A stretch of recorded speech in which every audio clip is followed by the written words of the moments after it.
Hello, everyone, and welcome back to the Strategic Growth Podcast. Today, we're going to discuss wisdom from the Sopranos. Sweet. Everyone wants to be a gangster till it's time to do some gangster shit. The Golding Group Strategic Growth Podcast, formerly known as the Neo Marketing Podcast, offers real-world advice, expert analysis, and smart success strategies for entrepreneurs, investors, decision makers, and business leaders. Good morning, Pritch. How are you today? I'm doing all right. Still vertical. How about you? Very good. I always appreciate to see that in action. Yeah. Happy to have you on the podcast today. Have a discussion today. We're going to go gangster style. All right. As I said at the top, Word everyone wants to be a gangster. Yeah. Till it's time to act like a gangster. Till it's time to do some gangster stuff. That's right.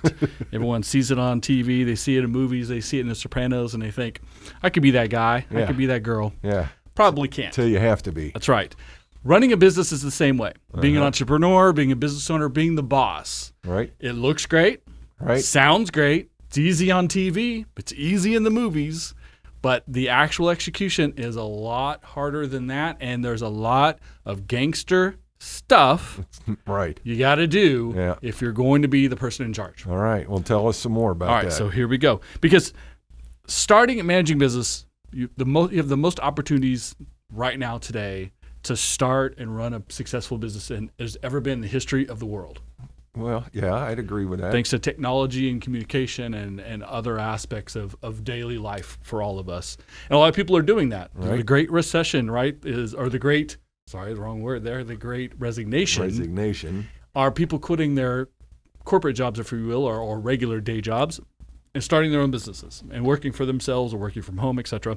Right. But again, it's harder than it looks. Right. And to be really successful, it takes a ton of effort and grit. So I want to motivate you. If you have the idea about running a business, starting a business, yes, go for it. But understand here's what to expect, because you need to go into it with clear eyes. Absolutely. First and foremost, no matter what type of business you're going to run, no matter what your ideas, no matter what your process is going to be, it's a lot of work. A lot of work. You have to put in the work. And I get a little bit of pushback sometimes on my personal podcast, on the Saturday Morning Hustle podcast, about hustle culture, about there's too much focus on hustle culture and working hard and working extra hours, and it's not good work-life balance. And people say it's unrealistic to think people will work 20 hours a day for something. Well, why not? Right. If it's your dream, if it's something you have passion for, if you want to make something out of nothing, and if you want to control the narrative, about how many hours you will eventually work and who you work with and the type of work you do, as opposed to going to a job and doing what your boss tells you to, then the sacrifice is you have to do a lot of work. Right. And as you're beginning a business, and when it's in the opening growing phases, of course you have to do all the work.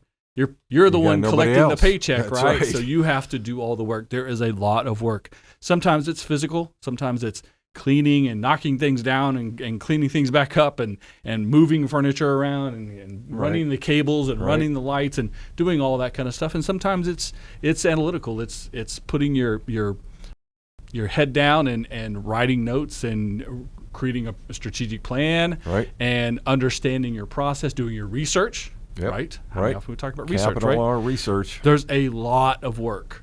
The second point is you need to pay attention to the fine details, to the small stuff. Right. This is where I see a lot of people make mistakes.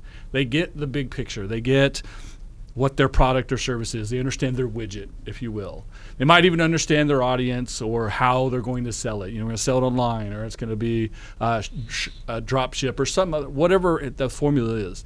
But then they miss the small stuff, like how do I find your phone number? Right. And what hours are you available? And real small things like that you need to pay attention to the details, because all of the good effort of promoting yourself and doing marketing and even doing sales can fall apart if I heard great things about your widget and I've come to your website, or I'm deciding to go to your store. Right. And I can't figure out where you are, what it costs, if you make me sign up for something before I can get access to all of these things, that you're not putting the customer first, the consumer first, and you're missing all the details. Yep. It's like the poster I saw recently for an event. Guess what it was missing? The date. The date. It's an event. You need the date. Yeah, exactly. It should be that simple, right? It should be that simple. But it's the simple stuff that'll trip you up. I see it all the time, too. Yeah. I also see a lot of assumptions. People will say, welcome to our website. We make the best widget in town. Yeah. And puffery, by the way, first of all. It is. But then they assume you understand what it is and what it does and how it fits into the world, or you understand who they are, or you understand or again how to buy it, or what how's this going to make my life better? Buy here. Well, tell me a little bit more than that. Right, exactly. So paying attention to detail, which dovetails into the work, the amount of work. People want to do a certain amount of work and stop. Right. You have to keep going, keep doing more work, getting down to the detail until you've covered every detail. That's when you know you've done enough work to a point, because there's still always continual work. Right, exactly. You're never done. That's right. Now, as the boss, as the entrepreneur, as the business owner, you also are going to have to make tough decisions. Yep. And this is where the gangster conversation really comes in, right? The mob boss in the movie or on TV, right? Tony Soprano, whoever you're picturing, the Godfather. Vito Corleone. Yes. They have to make the tough decisions, because ultimately, if things are successful, they get the credit for it. But if things are failing, they're gonna get the blame for it, right? If things go awry, if the rival gangs are taking over, they have to make those hard decisions. Right. The business owner or the entrepreneur has to make hard decisions too. Darn right. Who are you gonna hire? Leave the gun, bring the cannoli. Who are you gonna hire? Who are you gonna fire? Who are you gonna promote? Yeah. Sometimes your best friend isn't the right hire. Right. Actually, often your best friend isn't the right hire. It's tough to do business with family. That's right. Sometimes a business that you want to collaborate with, business to business, that you may know the owner or their friends or maybe family members, but it's not the right economic situation for you. It's not the right fit. It's not the right collaboration. Sometimes you have to say no to that. So hiring the right people and not hiring people that are convenient or easy or already, or they're friends, or I'm trying to get my cousin a job. Right. If you have a small business, if you have a growing business, if you need that business to be optimal in order to be successful, in order to go on, you have to hire the right people. Right. You have to fire the wrong people. Right. Right? When you've hired someone and it's not working out, whether there's someone you hired off the street or they're your cousin's best friend's roommate, if they can't perform, if they don't have the right attitude, if they don't fit into the corporate culture, all of those things, if they can't do it, you got to let them go. Right. And I see Kyle, we've got a lot of people out there that are not working, and a lot of people looking for employees who can't find them. Yeah. So that's a gut call for me. A lot of business owners, a lot of decision makers are really bad at letting people go. Yeah. And they're really afraid of, well, what if I don't find someone else? Or what if the next person isn't as good?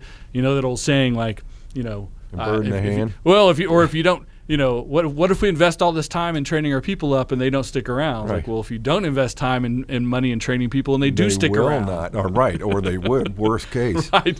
So you need to let other people who don't fit move on. Right. And it's not always a bad thing. They probably need to find a job that fits them better anyways. Right. So you need to let them move on to something else, and you need to bring someone in who fits better. And in situations where we've gotten to move the problem individuals out and move in someone who fits the collective better, who brings better skill sets and better attitude and fits culture, it's a better fit. And everybody's happier about it too. Then things start taking off like turbo speed. Yep. So it's hiring and firing and who you promote, who you put in charge, who you trust to do things, who you empower are hard decisions that you have to make when you're the boss. Gut-wrenching sometimes. You also have to make decisions that maybe you don't personally agree with or appreciate or benefit you directly, but benefit and protect the brand. Right.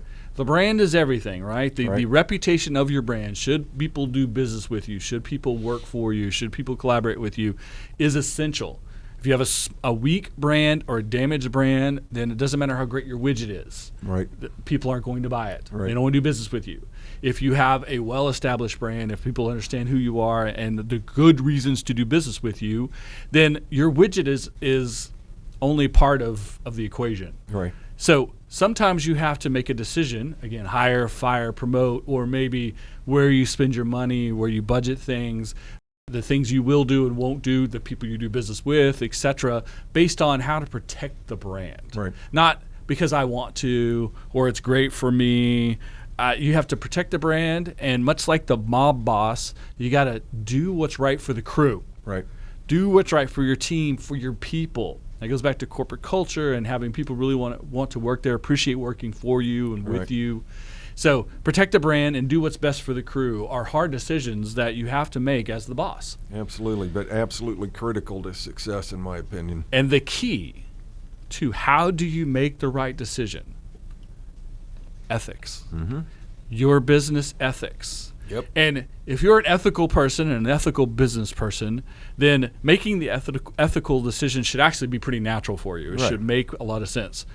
But sometimes people get really confused and really turned around by the ethical decision and the right decision and the human decision, whether you personally like it or agree with it or not, versus, well, but there's money to be made. Right.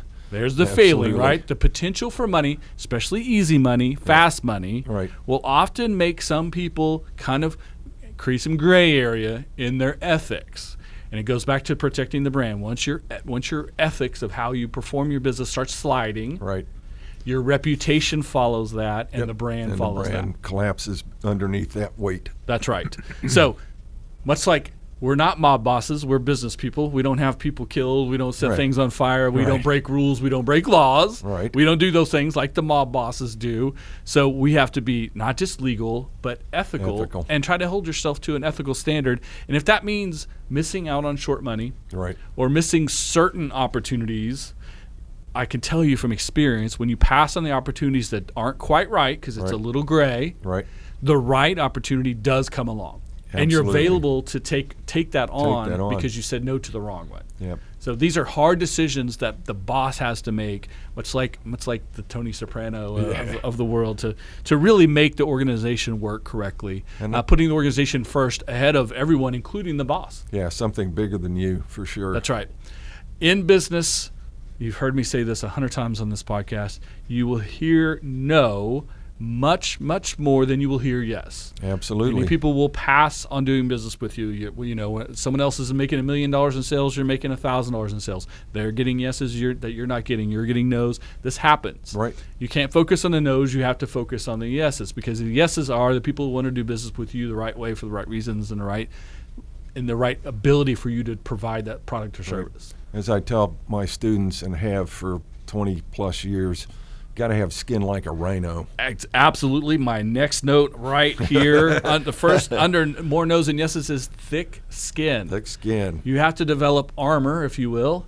You also have to, again, going back to our motif of the mob boss, Tony Soprano doesn't care that the lowest guy in his organization thinks he's a fat slob. As long as he doesn't say it out loud, because you've got to have respect for the boss, right? But he's not concerned about the smallest details. He's also not concerned about citizens who think, oh, he's one of those mob guys. We don't like people like that. Oh, you're a gangster, and we're not going to associate with you.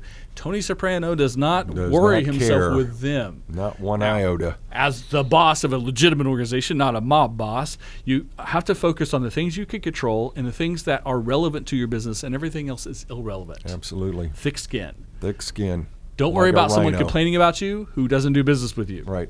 Or isn't the target audience. Well, and I think on that point it's a trap, especially in social media. You see somebody who flames you and, it's that fight or flight reaction. I want to fight them. Come on.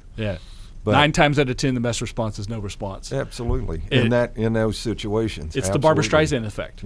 You can actually give life to the complaint if you address it. That's the Barbra Streisand effect. I saw it again recently come up in something on social media. That's pretty funny. I saw it too. I love the Barbra Streisand effect because she did it to herself. The way that you understand accepting no more often than yes, the way that you develop that thick skin is focus. How many times we said on this podcast, focus is key to being successful in business. You have to focus on what's important, what's relevant, and what's best for, again, the brand and protecting your crew. If you do that, if you're focused on that, all of that other noise just goes away. It's just noise. It just falls off. And instead, stay focused on the big picture, what you're trying to achieve, what you're trying to build.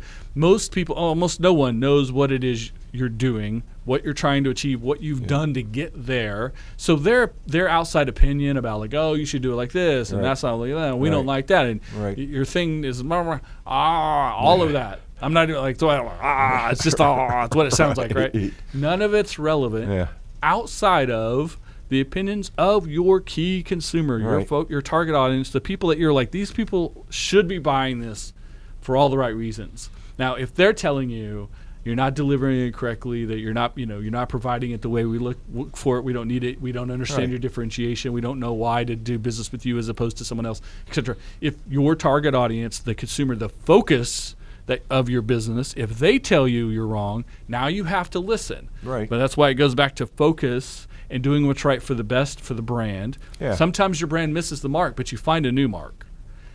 Once that happens, once that success happens, you have to keep following it. So sometimes plans don't work out. Sometimes you get no's when you expect yeses. Right. Find the yes and then follow that opportunity. Right, and then focus. That's right. Focus, focus, focus. You can never go wrong when you focus. When you service the most likely person to do business with you, you can capture that business more often than not. Right. And then use that experience, the understanding, the feedback to develop the second one, the third one, the fourth one, and then center out from there. Right. Once you develop that audience, you don't go left field and go someone random that's completely different, right? You do something that's slightly similar, but a little bit different, slightly similar, a little bit different, in 2 different or 3 different or 4 different directions, A/B testing, etc., and find ways to develop from the center out, not just random shotgun style. Like a little shotgun reference in there for the Bob Boss conversation. Bob Boss. I got it. Yeah, that's good. So this is what makes leading so very difficult. Yes. Is on the one hand, you got to pay attention to the little things. On the other hand, you got to pay attention to the big picture. That's right. You got to do both. You got to have both hemispheres of the brain working at the same time. That's why the boss is a hard job. Right. Everyone wants it. Looks easy on TV. Yeah. It's not that easy because you do have to do both of those things at the same time. And then again, it might be the decision that needs to happen may not be the one you want it to be. Absolutely. Personally. Right. But if it's best for the brand, protecting your crew, then you have to do it. And Tony Soprano was put in that situation many times. I'm a big fan of the Sopranos. I guess. I actually think it's, I go back and forth, number 1 or number 2, I think best television show ever. That's my opinion of it. I have a really high opinion. I think Game of Thrones and The Sopranos are 2 of the best things that's ever been on TV. I know everyone has their opinion on that. That's fine. But I hold it in high focus for sure.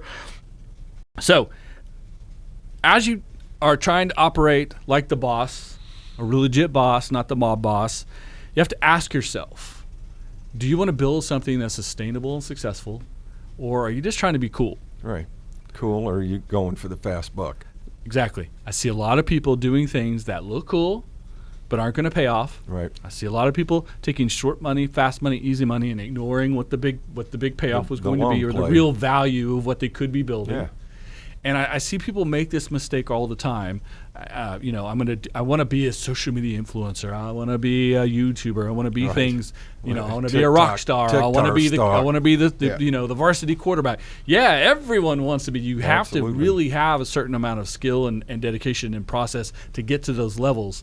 But would you rather be a potential rock star who's barely getting by, or would you rather be someone who maybe runs a dropship business out of the back of their house, or has a side hustle, or has a 3 or 4 virtual businesses that people don't even know you're associated with that are making tons and tons and tons of profit? Right. So there's lots of ways that you can make profit that isn't necessarily sexy. Right. That isn't necessarily going to make people go, that's the smartest business guy, or that's the coolest dude, or that girl over there really has it together. But your bank account looks great. Yeah.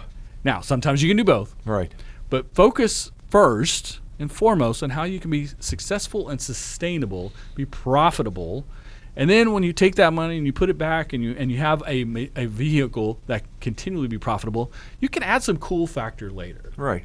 It goes back to put the work in and have attention to detail, really get your processes correct, be legitimate, be profitable, be sustainable, and then add the fluff later. Right. Stay away from it from the beginning. Or maybe you don't even need to add the fluff. And hopefully, if it you ain't do broke, figure out, don't like, fix oh, it. wait, I can just have my mail order business and have my dropship business and have my consulting business and have my software as a solution and sit at home and just collect paychecks. There we go. Hey, right? Or sit on a beach. Or keep your day job. Yeah. Now, wait a minute. That counteracts what we've been talking about. It's hard work. After you've done the work, you might be able to sit on the beach. You might be able to. You can't start a business that allows you, I'm going to start this business to allow me to sit on the beach and work. Right. Because there's so much effort that gets it to the point. Get there. And then you're going to have to make changes and adjustments. No business is on cruise control. Even highly successful businesses have to always adopt. But taking a week or two to go to the beach, being able to work remote, being able to set your own hours, or being able to keep a day job that you love, or keep other lifestyle elements in place, but do things that make you money. Right. If you're ethical and you're taking care of your crew. Overall, it looks easy on TV. Mm-hmm. It's much harder than that. And if you're going to be an entrepreneur, definitely, and if you're going to start a business or be a business owner or be the person in charge, it really has to be a lifestyle. Like the mob, it's for life. It's for life. Once you're in, you can never get out. You can never get out. Because you have to have it deep inside you like that. You have to have passion. That's where the drive comes from. Exactly. Passion, drive, commitment. Those are my notes, exactly. You have to understand your why as to why you want to take the risk, why you want to put that effort in, why you want to pay attention to details. You want to be the first person in, the last person out. You are the person who gets the blame if it goes wrong. And ultimately, if it goes right, you can make some money, but there's a ton of risk involved. Right. You have to really want it. Yeah. At a core level. Right. You have to understand the why. Again, not money. If your motivation is money, that is limited. That's going to run out, and it's going to lead you down the wrong path. We talked about ethics earlier. Right.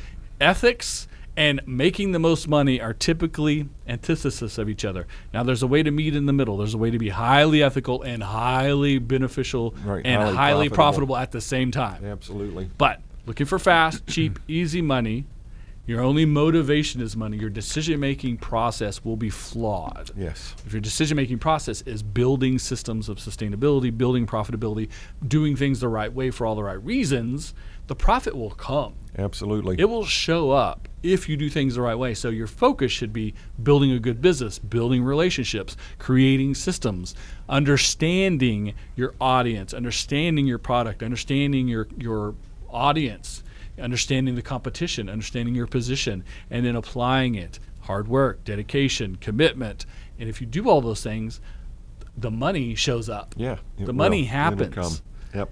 If you start out to make money, you'll be so focused on making money, you won't build something that's sustainable. It's building your house in the sand as opposed to a solid foundation. There you go. And again, much like the mob crew, you need guys and girls you can trust. Right. You got to build a crew. You got to build a gang. You got to put together a team that's not going to shoot you in the back the second that things go sideways. Right. That are not going to double cross you. That are not going to take a better offer from the competition to stab you in the back.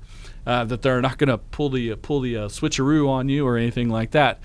In the context of our mob example, you need people that are invested themselves for all the right reasons. That happens if you invest yourself as the boss, as the entrepreneur, for all the right reasons. Hold yourself to an ethical standard, then you can hold them to ethical standards. Absolutely. Then you can create a brand that's representative of you and everyone else involved, that the audience, that the public, that consumers would respect and want to do business with. Yeah.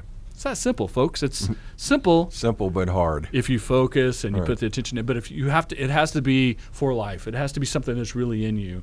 It has to be a lifestyle for you. Yeah. Just like being in the mob. So, we're talking about sometimes you got to step up and do some gangster shit. I'm about to do that right now. Okay. Some bonus conversation right now. I get my notes out here and make sure I get all this correct because I want to quote people correctly. I'm going gangster on the U.S. government. Now, we try to stay away from politics on this podcast because it's a little convoluted and get a little messy.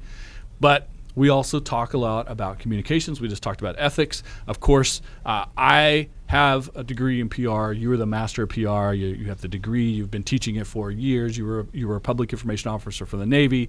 You have your APR from PRSA. You're also a fellow with PRSA. So you understand the conversation I'm about to throw out there better than anyone. And when it comes to ethical execution of public relations, the role of a public relations officer, a public information officer, of people who represent themselves in that way, there are ethical standards and things that we require as professionals. And as professionals, when we see people get outside those lines, we call it out. Right. And I'm about to do it. And in PR, it's those folks that are outside of the norms, outside of the ethical conduct that give the profession a bad name. That's why it's so important that we keep the ethical standards and the professionalism high. I agree. Or else it devalues and debases the entire profession. Yep, absolutely. So and I think I know where you're going with this specifically the press secretary for the President of the United States, Karine Jean-Pierre. Now, she's only been in the job a few months. Right. In those few months, I'm very disappointed in her professionally. Yep. Now, I understand she's got a tough job. Politics is crazy. Yeah, absolutely. And every day, someone's trying to go after your guy, your girl. And I understand being the press secretary is it's not supposed to be a political job, but it has been for a very long time. So I'm not blaming her for that. Right. But at some point, as a professional, she does need to understand that there is being optimistic and kind of siding with your side. Right. Then there's selective promotion. Right. Then there's gaslighting. Right. And then there's flat out infactual lying. Spin. Spin is the word we typically don't say on this podcast because it makes the hair stand up on Pritch's neck. He does not want to hear about spin because that's the thing that kills our profession, right? Absolutely. So, for a while, Miss Pierre has been saying that this has been the strongest economy in the history of the world. I know. Now, again, I don't care about your politics out there right now. There's no way anyone believes or even conceives that this is the strongest economy in the history of the world. Couldn't say things are going up fine. Couldn't say things are coming back. We're recovering from COVID. That would have been acceptable answers. Many, many times to the point that it's ingrained in my head, strongest economy in the history of the world. Wrong. I don't know if they're idiots or if they think we're idiots. Maybe a combination of both. Also, a little bit less egregious, but it kind of gets in my craw when I hear this. They continue to talk about the millions of jobs created by this administration. These are jobs returning from pre-COVID. They're still not at the pre-COVID levels. Nope. There were more people employed the day before the country shut down in early of 2020 for COVID precautions than there are today.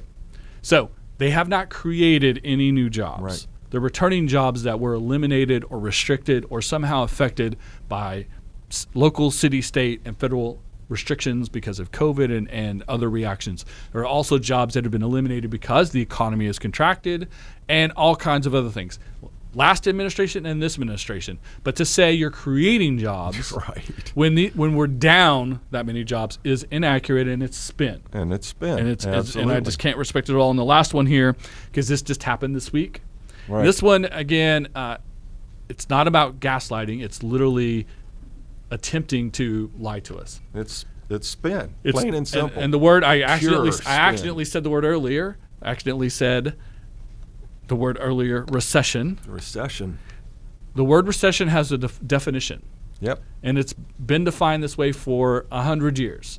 We all know it. We all accept it. And that's why the conversation when the Q2 numbers were coming out, we all knew Q1 was a down for the GDP. That's step one. Right. The second part of entering a recession is 2 quarters of down GDP. So one was down.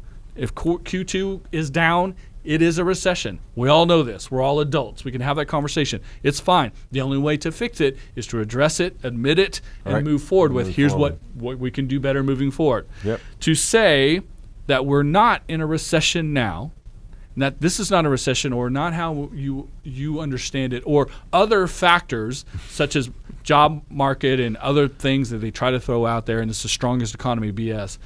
somehow negates the fact you had 2 down quarters for GDP. Right. You had the 2 down quarters. It is a recession. Now get to work to fix it. That's all I care about hearing. That's right. When I hear the press secretary for the President of the United States, and the president did it too, but he's not a PR professional, he's a politician, say that that's not the definition of recession. It is, and that's a lie, and I can't respect someone who would do those things. Absolutely. So I wanted to call those things out specifically, and then the last thing I want to call out in this conversation, and then we're going to let you guys go for the day, is the Associated Press. That's right.